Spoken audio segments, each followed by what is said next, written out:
Welcome everyone to our second video in our series about breast cancer. Today we will be talking about the risk factors associated with breast cancer. On the right, you'll see an image about presentations of breast cancer. On the left, we start with the different risk factors about breast cancer, and in general, you'll see that the first couple of risk factors will be colored in pink to signify that they're related to hormones, specifically to prolonged exposure to estrogen as a risk factor. And I'll explain this a little bit more. So for example, early menstruation is the first factor or risk factor we'll mention. The second one is late menopause. So you're already seeing a pattern. So this is a long period of menstrual cycles in which we will have estrogen exposure. The third is late age of first pregnancy, and this makes sense since pregnancy interrupts the normal menstrual cycle and prevents that exposure to estrogen for that period of time. The fourth one is hormone replacement, specifically with estrogen. Again, for the first four, you can see the pattern that they're all related to long periods of estrogen exposure. Number 5 and number 6 are lifestyle related risk factors. Either heavy alcohol consumption or obesity are two risk factors related to lifestyle. 7th, 8th, 9th, and number 10 are risk factors related to biopsies or histology, pathology of different lesions that we'll discuss later in this videos. But for starters, number 7, ADH, is known for atypical ductal hyperplasia. ALD is atypical lobular dysplasia.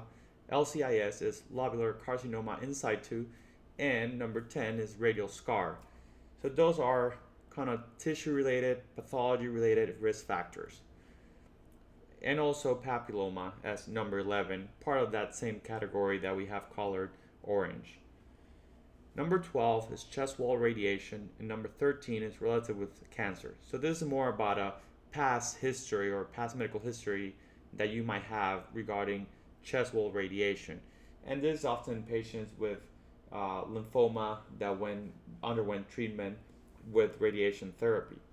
It is important to note that the risk factor is thought to peak around 15 years post-treatment. And if the child number that's given is 20 grays of radiation, that's a number that will trigger your suspicion for risk factor or make it one of the risk factors you want to consider. And in this case, this is one of the cases we'll discuss later, that the patient would qualify for MRI breast cancer screening because the risk factor is so high that MRI is an important test and a very sensitive test for us in this case. So we'll discuss a little bit more about that later, but have in mind that not only this is a risk factor, but it will also qualify you for breast cancer screening with MRI.